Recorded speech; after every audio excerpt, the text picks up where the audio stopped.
버티다 버티다 힘들면 놓아도 된다. 윤지비 이야기.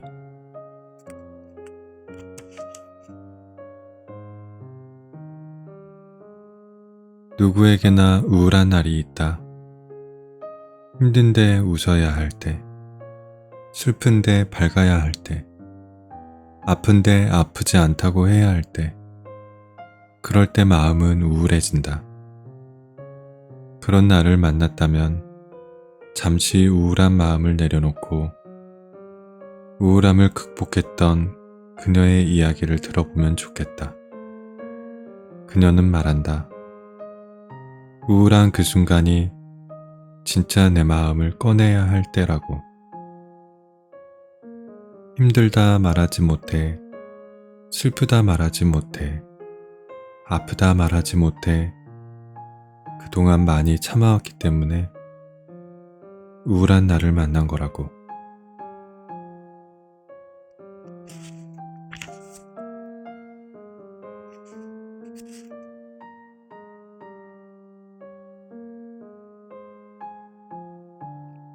사람들의 시선을 지나치게 의식했다.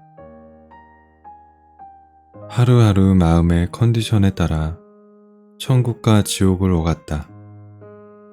약속을 잡을 땐 그날 컨디션을 봐야 할 것 같은데 약속이 있는 날에는 컨디션이 안 좋아서 오늘 못 갈 것 같아 라고 말했다. 한두 번쯤은 괜찮았을지 몰라도 이런 일이 계속 반복되다 보니 지인들도 나를 이해하기 어려웠을 것 같다. 그러나 그때의 나는 어쩔 수가 없었다. 내 마음의 컨디션은 늘 남이 결정했다. 혼자 있을 때 남이 나에게 어떤 말과 행동을 했는지 생각하는 것에 정신이 온통 쏠려 있었다. 그나마 집중하고 싶은 것에 집중할 때 컨디션이 괜찮아져서 마음의 여유가 생기면 주위 사람들을 만날 수 있었지만 그것도 잠시뿐이었다. 시간이 지나 다른 사람들이 나를 어떻게 볼까란 생각이 떠올랐고 그 생각을 멈추거나 떨쳐내고 싶어도 마음처럼 되지 않았다. 그러다 보면 다시 컨디션이 안 좋아졌다.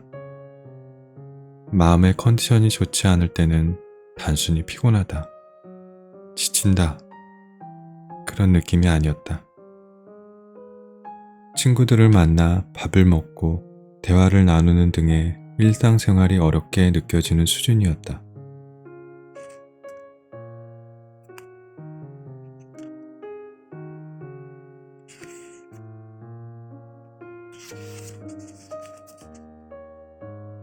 불면증이 찾아왔다. 아무리 몸이 피곤해도 생각이 많아서 잠을 못 자는 사람이 있다. 그게 바로 나였다. 나의 불면증은 우울증의 아주 초반부터 나타났다. 처음에는 처리해야 할 일이 너무 많아 일을 하느라 잠을 못 잤는데 이게 고질적이다 보니 일을 다 끝낸 새벽 2, 3시쯤부터는 오히려 정신이 깨어나기 시작했다. 몸도 마음도 지치고 힘들었기에 정말 잠을 자고 싶었다. 하지만 마음에 근심이 있으니 잠을 제대로 잘 수가 없었다. 잠을 자려고 하면 나에게 찾아오는 고요함을 견딜 수가 없었다. 그 순간엔 해야 될 일이나 할 수 있는 일이 없다 보니 생각을 제어할 수 없었다. 나에게 수백 가지 질문을 던졌다. 오늘 하루 어떤 일이 있었는지, 상사가 어떤 말을 했는지, 그리고 오늘 업무는 잘 끝내는지부터 내일 해야 될 일은 뭐가 있었는지까지 계속해서 떠올렸다. 그렇게 질문과 대답이 끝없이 이어지다가 점점 더 가중되는 불안에 잠들지 못했다. 매일매일 피로해서 눈이 시뻘개져 있었고 정신도 늘 멍해 있었다. 잠을 잘 자는 사람들이 세상에서 제일 부러웠다. 잠을 자기 위해서 별의별 방법들을 동원했다. 인터넷에 나오는 방법대로 따뜻한 우유를 마시거나 캐모마일 차를 마시고 운동을 해보거나 명상을 하기도 했고 ASMR을 듣거나 온몸에 힘이 풀리는 편안한 자세를 따라하기도 했다. 약을 먹거나 인터넷에 나오는 온갖 방법들을 전부 시도해본 것 같다. 잠이 너무나도 부족한 상태였지만 그럼에도 잠에 절대 들지 못했다. 한 번은 술 기운에라도 잠을 자보려고 한 적이 있다. 여행을 가서 사와놓고는 오랫동안 한편에 방치해 두었던 테킬라를 꺼내서 7잔을 원샷 해보기도 했다. 평소 도수가 높아 2잔만 마셔도 골아 떨어지게 하는 술인데 7잔을 마셔도 정신이 선명했다. 그렇게 억지로 잠을 자려고 누워서 한두 시간을 노력하다가 결국 다시 일어나서 일을 하며 밤을 새우고 출근한 적도 많았다. 잠이 부족했지만 결코 잠은 오지 않았다. 그래서인지 지금은 잠만 잘 자도 행복한 상태구나 생각한다. 살면서 조금씩 지치고 힘든 날들은 있지만 그래도 잘 자고 잘 먹고 잘 일어나는 내 모습을 보며 미처 느끼지 못했지만 행복한 상태구나 하며 다시금 당연하지만 소중한 사실에 행복을 되새기게 된다.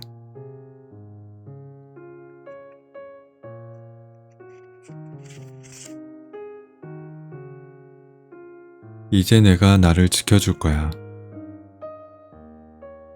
정신과에서 우울증과 공황장애를 동반한 사회불안장애 진단을 받았다. 마음에 병이 있다는 걸 직접 확인하게 되자 그동안 나타났던 이상한 증상들이 심상치 않았음을 그제야 깨달았다. 나의 모든 행동들이 신호를 보내고 있었는데 전혀 눈치채지 못하고 있었다니. 이미 다른 사람들과 대화하는 것에 문제가 생긴 지 꽤 됐었는데 한 번도 마음에 병이 있을 거라 의심해 본 적이 없었다. 내 상태를 알아차리지 못했다는 것 자체가 충격적이었다. 얼마나 나에게 신경을 못 쓰고 있었는지 지금 생각해도 가슴이 아려온다.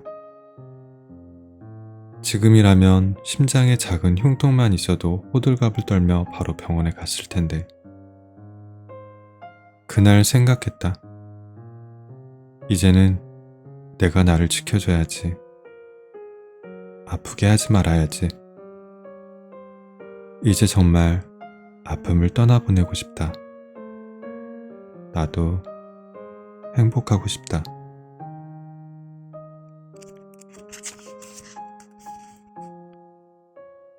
모든 아픔에 사랑을 보냅니다. 마음이 힘들어지면 그 감정을 바라보는 것부터 시작했다. 먼저 죽고 싶다는 생각이 들면 지금 죽고 싶다는 생각이 드는구나. 지금 마음이 많이 힘든 상태구나. 라고 알아봐 주었다. 심장에 흉통이 느껴질 때면 아, 지금 흉통이 오는구나. 무슨 불안감 때문에 어떤 스트레스 때문에 흉통이 오고 있구나 하고 바라보았다. 그럼 그 순간에 힘들었던 감정이 조금 누그러진다. 그 다음으로는 내가 느끼는 감정들에 사랑을 보냈다.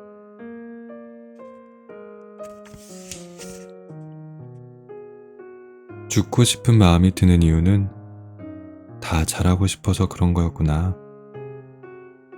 최선을 다했는데 아무도 알아주지 않아서 속상하구나.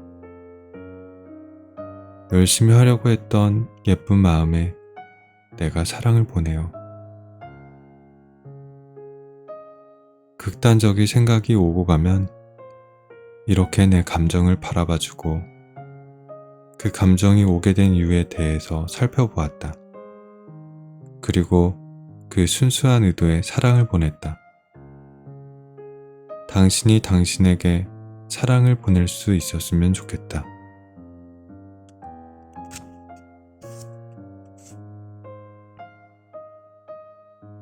스스로를 안아주는 방법. 한때는 거울을 보며 스스로에게 난 나를 사랑해 라고 말하는 것이 바보 같은 행동이라고 생각했다. 그런데 우울증을 해결할 수 있는 방법을 찾다 보니 자존감이 중요하다는 것을 알게 되었다. 자존감을 높이는 유일한 방법 중에 하나인 거울 보고 이야기하기 방법이 떠올랐다. 성공한 작가이자 경영자인 브라이언 트레이시도 매일 아침 거울을 보면서 I like myself를 외친다고 했다. 나도 속는 셈 치고 한번 해봤다. 하고 싶은 말을 벽에 써서 붙이고 매일 아침 출근 전에 거울을 보며 마법의 주문을 외듯 나에게 얘기해 주었다. 너는 사랑받을 자격이 있어. 난 너를 좋아해. 넌 잘할 수 있어. 하고 말했다. 양팔을 벌린 후 교차해서 어깨 위에 올려두고 스스로를 안아주면 더욱 효과적이었다. 안고 토닥이면서 괜찮아, 괜찮아. 잘하고 있어. 너무 잘하고 있어. 오늘도 잘할 거야. 하며 파이팅을 외치고 꼭 안아주었다. 이상하고 신기하게도 그렇게 하고 나면 긍정적으로 샘솟는 기운을 느꼈다.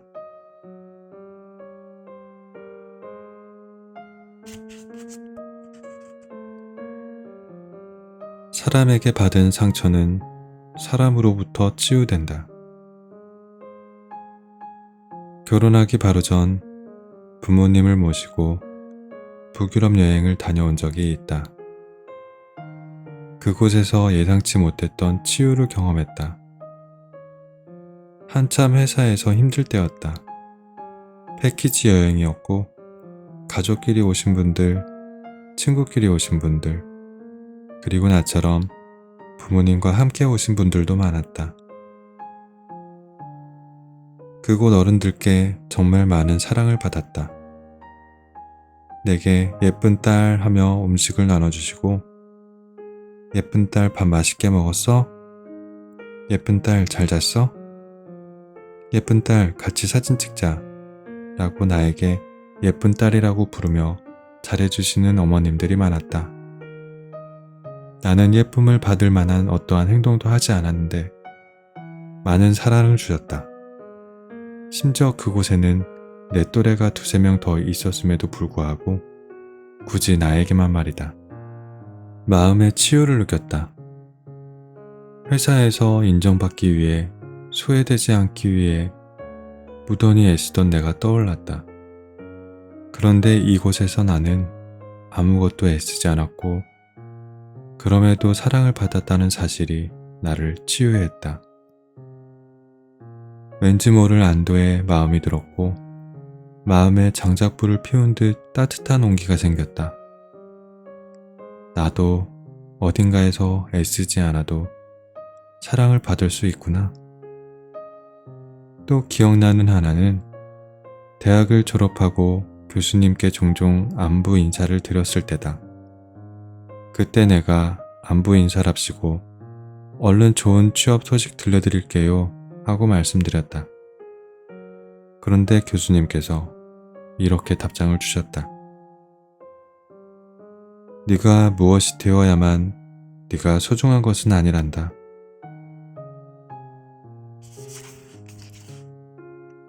이 말은 지금까지도 나의 마음에 울림을 준다.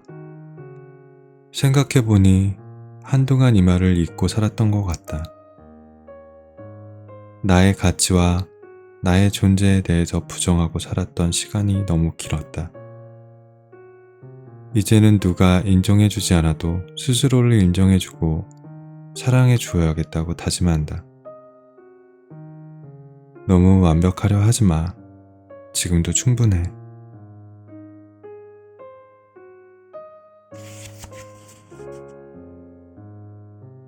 나를 받아들이는 시간. 우린 누구나 부족하지만 누구나 장점이 있으며 누구나 나다움이 담긴 아름다움이 있다. 내가 가진 장점과 단점들이 다른 사람과 구분되는 나다움을 만들어준다. 이 글을 읽는 누군가가 자신의 부족한 점을 스스로 너무 오래 괴롭히지 않았으면 좋겠다. 부족함을 안아줄 손을 스스로에게 내밀 수 있는 사람이었으면 좋겠다. 부족한 모습에도 서로 손을 내밀어 줄 좋은 사람을 만날 수 있었으면 좋겠다. 그것만으로도 인생이 완벽하진 않아도 충분해질 수 있으니까.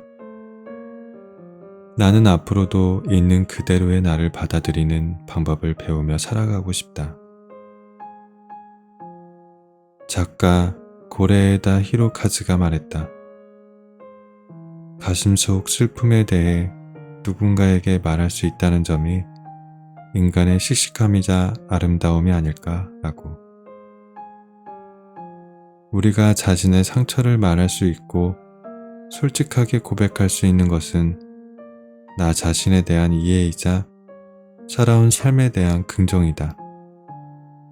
있는 그대로의 우리와 우리의 과거를 인정받고 받아들일 때 우리의 치유는 거의 다 끝났다고 말할 수 있다.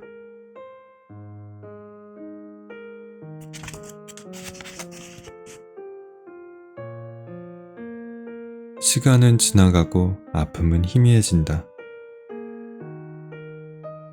나는 나의 상처를 통해 사람들의 아픔에 공감하며 위로해주는 유튜브 채널을 운영하고 있다.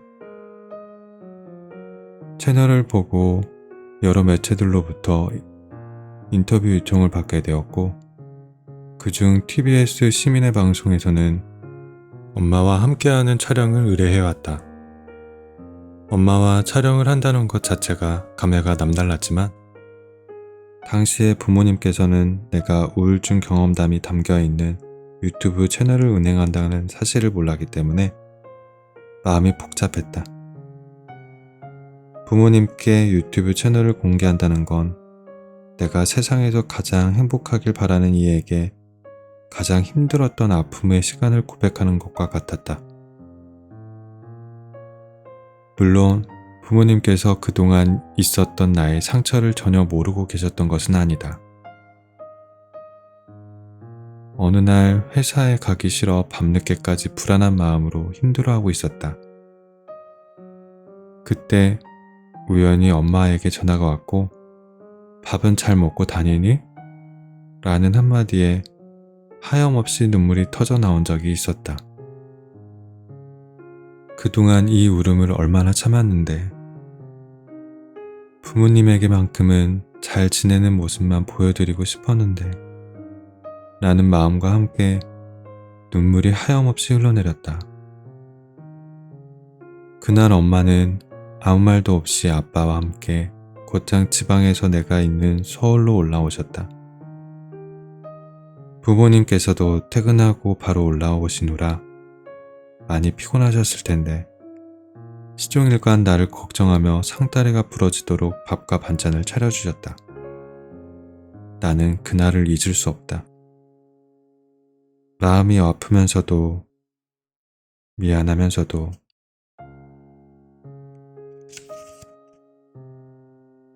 따뜻한 사랑이 느껴져 가슴이 아팠던 그날을. 잠시나마 회사 생활에 지쳐 차가워진 마음이 따뜻한 온기로 채워졌다. 그러나 시간이 흘러 큰 사단이 나고야 말았다. 어느 날 다시 엄마에게 전화가 왔다. 이번에는 울지 않으면서 최대한 괜찮은 척 대화하며 자연스럽게 전화를 끊었다고 생각했는데 그날 전화를 끊고 부모님이 집으로 올라오셨다. 내 목소리를 듣고 애써 괜찮은 척 하는 마음을 바로 눈치채신 것이었다. 당시의 남자친구였던 지금의 남편이 지방에서 퇴근 후 우울증과 불안 증세로 힘들어하는 나를 달래주기 위해 매일 찾아올 때였는데 갑작스러운 부모님의 방문에 당황스러웠다. 그 이유는 부모님과 남편이 마주치면 지방에 있어야 할 남편이 지금 이 시간에 올라온 이유에 대해 말해야 되고, 그럼 내가 지금 얼마나 힘든 상태인지 아픈 상태인지 이야기해야 되는데 그럴 자신이 없었다. 그렇다고 얼토당토하는 거짓말을 할 여력도 없었다. 이미 감정 상태가 조절이 되지 않았기에 이성적으로 판단하고 이야기하기 어려웠다. 그래서 그날 아무 말도 하지 않고 집으로 찾아오신 부모님을 피했다.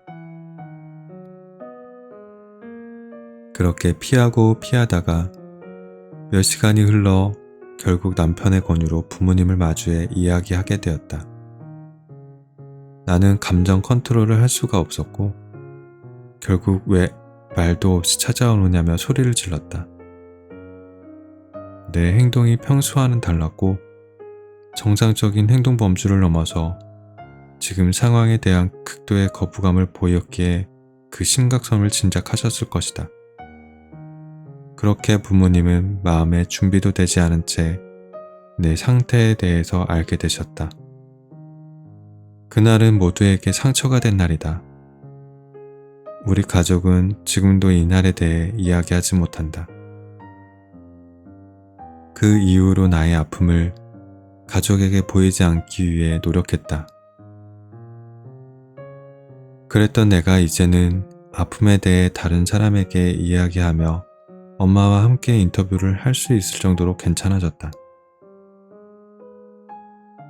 그동안 나의 아픔에 대해 받아들이고 아플 수밖에 없었던 시간에 놓인 나를 이해하기 위해 애써서일까? 나의 모습을 조금 덜 미워하고 조금 더 아껴주게 되었다. 과거의 아픔을 이야기하는 것에 대한 두려움이 많이 사라졌다. 예전에는 우울증에 걸린 일, 그로 인해 퇴사를 하게 된 일, 모두 숨겨야 한다고 생각했다.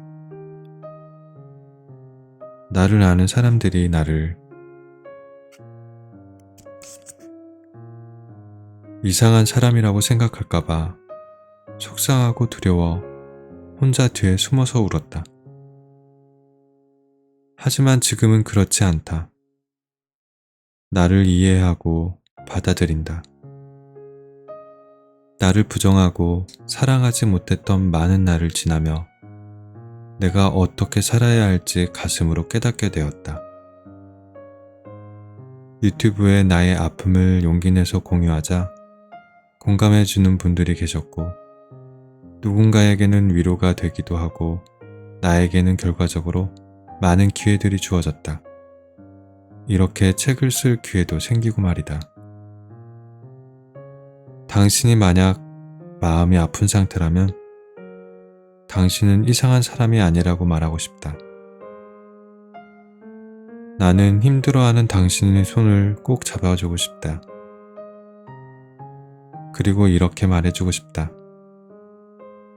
오랫동안 우울증을 겪어왔던 나도 완벽하게는 아니지만 일상의 작은 행복을 느낄 만큼 괜찮아졌으니 당신도 괜찮아질 수 있다고. 시간은 지나가고 아픔은 희미해지고 웃음은 짙어지고 마음은 설레며 입가에 미소가 스며드는 그런 나를 만나게 될 거라고. 그러니 지금 울고 있다고 해도 아무것도 포기하지 말라고. 당신을 위한 날들이 기다릴 테니까.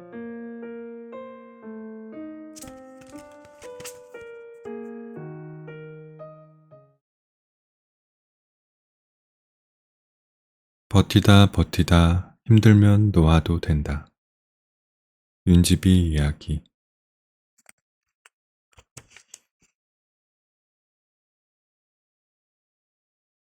누구에게나 우울한 날이 있다. 힘든데 웃어야 할 때, 슬픈데 밝아야 할 때, 아픈데 아프지 않다고 해야 할 때, 그럴 때 마음은 우울해진다. 그런 나를 만났다면 잠시 우울한 마음을 내려놓고 우울함을 극복했던 그녀의 이야기를 들어보면 좋겠다. 그녀는 말한다. 우울한 그 순간이 진짜 내 마음을 꺼내야 할 때라고. 힘들다 말하지 못해, 슬프다 말하지 못해, 아프다 말하지 못해, 그동안 많이 참아왔기 때문에 우울한 나를 만난 거라고.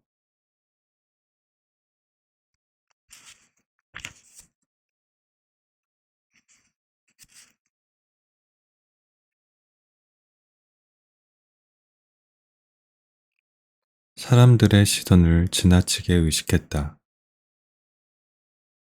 하루하루 마음의 컨디션에 따라 천국과 지옥을 오갔다. 약속을 잡을 땐 그날 컨디션을 봐야 할 것 같은데 약속이 있는 날에는 컨디션이 안 좋아서 오늘 못 갈 것 같아 라고 말했다. 한두 번쯤은 괜찮았을지 몰라도 이런 일이 계속 반복되다 보니 지인들도 나를 이해하기 어려웠을 것 같다. 그러나 그때의 나는 어쩔 수가 없었다. 내 마음의 컨디션은 늘 남이 결정했다. 혼자 있을 때 남이 나에게 어떤 말과 행동을 했는지 생각하는 것에 정신이 온통 쏠려 있었다. 그나마 집중하고 싶은 것에 집중할 때 컨디션이 괜찮아져서 마음의 여유가 생기면 주위 사람들을 만날 수 있었지만 그것도 잠시뿐이었다. 시간이 지나 다른 사람들이 나를 어떻게 볼까란 생각이 떠올랐고 그 생각을 멈추거나 떨쳐내고 싶어도 마음처럼 되지 않았다. 그러다 보면 다시 컨디션이 안 좋아졌다. 마음의 컨디션이 좋지 않을 때는 단순히 피곤하다, 지친다, 그런 느낌이 아니었다. 친구들을 만나 밥을 먹고 대화를 나누는 등의 일상생활이 어렵게 느껴지는 수준이었다.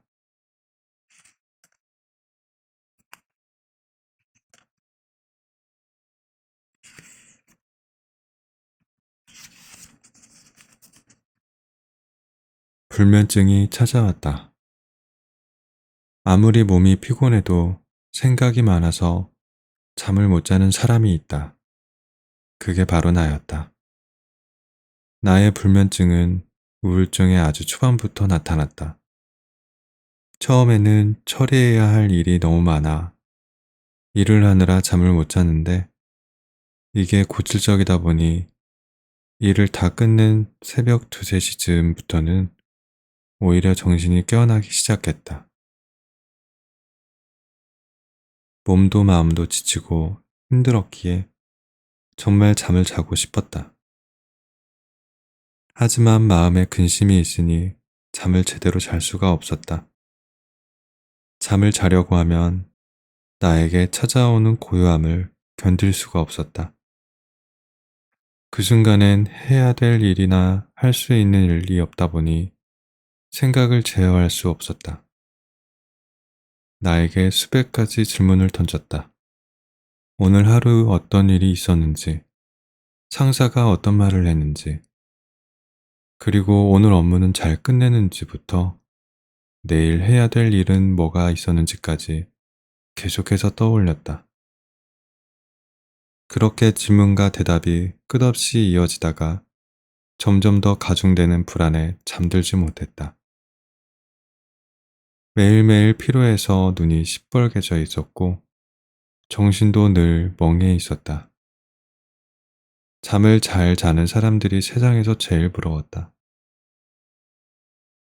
잠을 자기 위해서 별의별 방법들을 동원했다.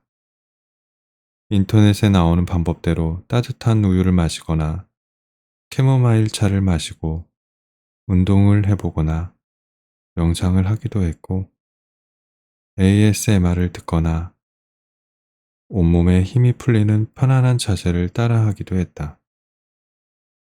약을 먹거나 인터넷에 나오는 온갖 방법들을 전부 시도해본 것 같다.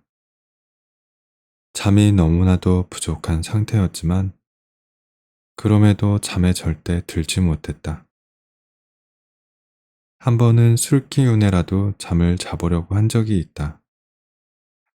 여행을 가서 사와놓고는 오랫동안 한편에 방치해 두었던 데킬라를 꺼내서 7잔을 원샷 해보기도 했다. 평소 도수가 높아 2잔만 마셔도 골아 떨어지게 하는 술인데 7잔을 마셔도 정신이 선명했다. 그렇게 억지로 잠을 자려고 누워서 한두 시간을 노력하다가 결국 다시 일어나서 일을 하며 밤을 새우고 출근한 적도 많았다. 잠이 부족했지만 결코 잠은 오지 않았다. 그래서인지 지금은 잠만 잘 자도 행복한 상태구나 생각한다. 살면서 조금씩 지치고 힘든 날들은 있지만 그래도 잘 자고 잘 먹고 잘 일어나는 내 모습을 보며 미처 느끼지 못했지만 행복한 상태구나 하며 다시금 당연하지만 소중한 사실에 행복을 되새기게 된다.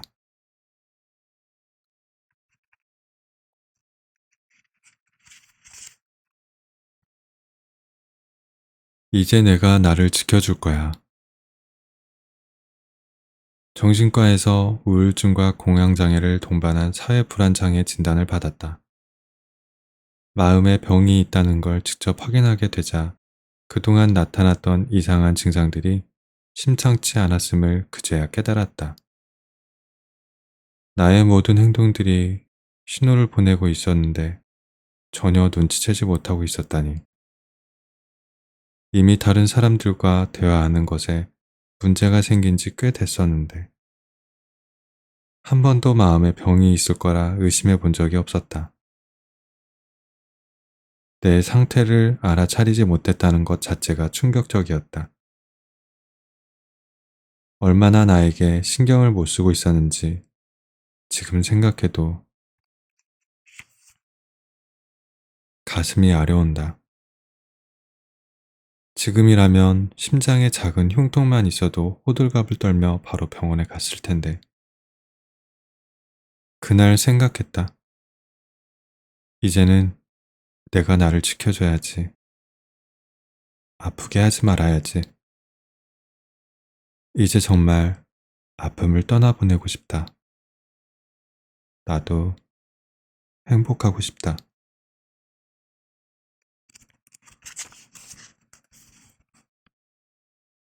모든 아픔에 사랑을 보냅니다. 마음이 힘들어지면 그 감정을 바라보는 것부터 시작했다. 먼저 죽고 싶다는 생각이 들면 지금 죽고 싶다는 생각이 드는구나. 지금 마음이 많이 힘든 상태구나. 라고 알아봐 주었다. 심장에 흉통이 느껴질 때면 아, 지금 흉통이 오는구나. 무슨 불안감 때문에 어떤 스트레스 때문에 흉통이 오고 있구나. 하고 바라보았다. 그럼 그 순간에 힘들었던 감정이 조금 누그러진다. 그 다음으로는 내가 느끼는 감정들에 사랑을 보냈다.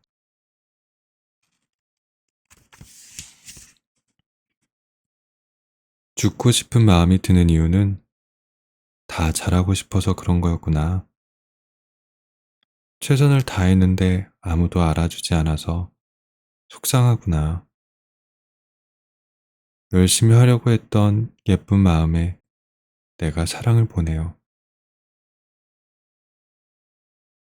극단적인 생각이 오고 가면 이렇게 내 감정을 바라봐주고 그 감정이 오게 된 이유에 대해서 살펴보았다. 그리고 그 순수한 의도에 사랑을 보냈다.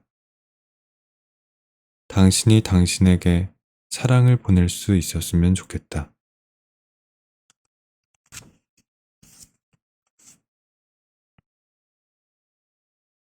스스로를 안아주는 방법. 한때는 거울을 보며 스스로에게 난 나를 사랑해 라고 말하는 것이 바보 같은 행동이라고 생각했다. 그런데 우울증을 해결할 수 있는 방법을 찾다 보니 자존감이 중요하다는 것을 알게 되었다. 자존감을 높이는 유일한 방법 중에 하나인 거울 보고 이야기하기 방법이 떠올랐다. 성공한 작가이자 경영자인 브라이언 트레이시도 매일 아침 거울을 보면서 I like myself를 외친다고 했다. 나도 속는 셈 치고 한번 해봤다. 하고 싶은 말을 벽에 써서 붙이고 매일 아침 출근 전에 거울을 보며 마법의 주문을 외듯 나에게 얘기해 주었다. 너는 사랑받을 자격이 있어. 난 너를 좋아해. 넌 잘할 수 있어. 하고 말했다. 양팔을 벌린 후 교차해서 어깨 위에 올려두고 스스로를 안아주면 더욱 효과적이었다. 안고 토닥이면서 괜찮아, 괜찮아. 잘하고 있어. 너무 잘하고 있어. 오늘도 잘할 거야. 하며 파이팅을 외치고 꼭 안아주었다. 이상하고 신기하게도 그렇게 하고 나면 긍정적으로 샘솟는 기운을 느꼈다.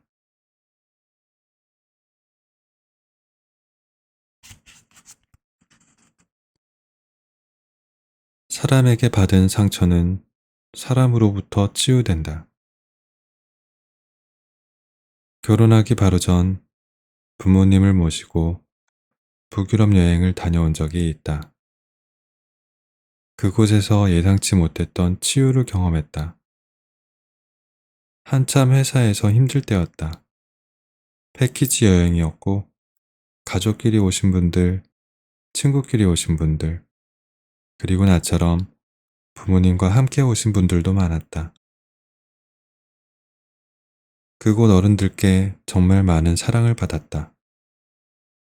내게 예쁜 딸 하며 음식을 나눠주시고 예쁜 딸 밥 맛있게 먹었어? 예쁜 딸 잘 잤어? 예쁜 딸 같이 사진 찍자 라고 나에게 예쁜 딸이라고 부르며 잘해주시는 어머님들이 많았다. 나는 예쁨을 받을 만한 어떠한 행동도 하지 않았는데 많은 사랑을 주셨다. 심지어 그곳에는 내 또래가 두세 명 더 있었음에도 불구하고 굳이 나에게만 말이다. 마음의 치유를 느꼈다. 회사에서 인정받기 위해 소외되지 않기 위해 무던히 애쓰던 내가 떠올랐다. 그런데 이곳에서 나는 아무것도 애쓰지 않았고 그럼에도 사랑을 받았다는 사실이 나를 치유했다. 왠지 모를 안도의 마음이 들었고 마음에 장작불을 피운 듯 따뜻한 온기가 생겼다. 나도 어딘가에서 애쓰지 않아도 사랑을 받을 수 있구나. 또 기억나는 하나는 대학을 졸업하고 교수님께 종종 안부 인사를 드렸을 때다. 그때 내가 안부 인사랍시고 얼른 좋은 취업 소식 들려드릴게요 하고 말씀드렸다. 그런데 교수님께서 이렇게 답장을 주셨다. 네가 무엇이 되어야만 네가 소중한 것은 아니란다.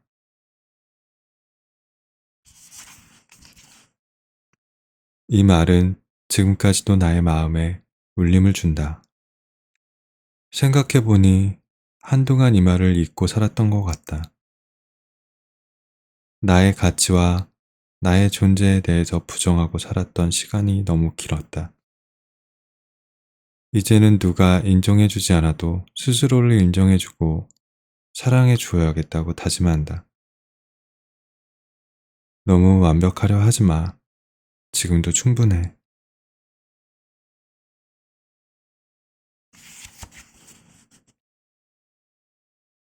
나를 받아들이는 시간.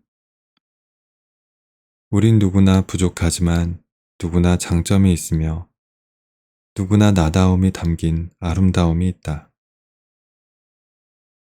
내가 가진 장점과 단점들이 다른 사람과 구분되는 나다움을 만들어준다. 이 글을 읽는 누군가가 자신의 부족한 점을 스스로 너무 오래 괴롭히지 않았으면 좋겠다. 부족함을 안아줄 손을 스스로에게 내밀 수 있는 사람이었으면 좋겠다. 부족한 모습에도 서로 손을 내밀어 줄 좋은 사람을 만날 수 있었으면 좋겠다. 그것만으로도 인생이 완벽하진 않아도 충분해질 수 있으니까. 나는 앞으로도 있는 그대로의 나를 받아들이는 방법을 배우며 살아가고 싶다.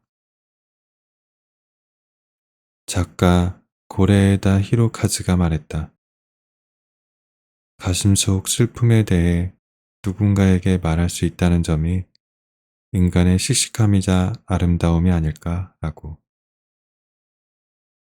우리가 자신의 상처를 말할 수 있고 솔직하게 고백할 수 있는 것은 나 자신에 대한 이해이자 살아온 삶에 대한 긍정이다.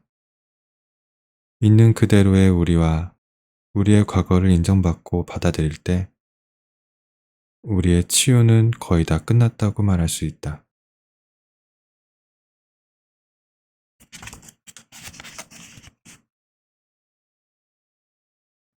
시간은 지나가고 아픔은 희미해진다.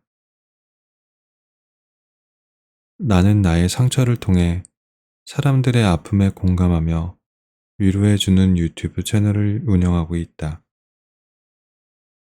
채널을 보고 여러 매체들로부터 인터뷰 요청을 받게 되었고, 그중 TBS 시민의 방송에서는 엄마와 함께하는 촬영을 의뢰해왔다. 엄마와 촬영을 한다는 것 자체가 감회가 남달랐지만, 당시에 부모님께서는 내가 우울증 경험담이 담겨있는 유튜브 채널을 운행한다는 사실을 몰랐기 때문에 마음이 복잡했다. 부모님께 유튜브 채널을 공개한다는 건 내가 세상에서 가장 행복하길 바라는 이에게 가장 힘들었던 아픔의 시간을 고백하는 것과 같았다. 물론 부모님께서 그동안 있었던 나의 상처를 전혀 모르고 계셨던 것은 아니다. 어느 날 회사에 가기 싫어 밤늦게까지 불안한 마음으로 힘들어하고 있었다. 그때 우연히 엄마에게 전화가 왔고, 밥은 잘 먹고 다니니? 라는 한마디에 하염없이 눈물이 터져 나온 적이 있었다.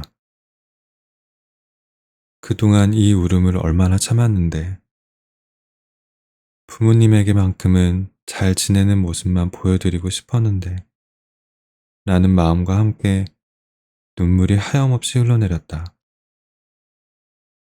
그날 엄마는 아무 말도 없이 아빠와 함께 곧장 지방에서 내가 있는 서울로 올라오셨다.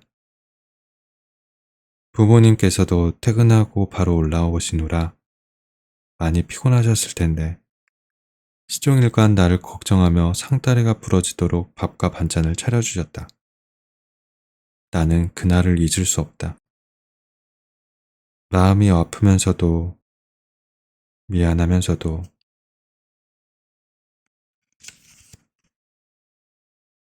따뜻한 사랑이 느껴져 가슴이 아팠던 그날을. 잠시나마 회사 생활에 지쳐 차가워진 마음이 따뜻한 온기로 채워졌다. 그러나 시간이 흘러 큰 사단이 나고야 말았다. 어느 날 다시 엄마에게 전화가 왔다.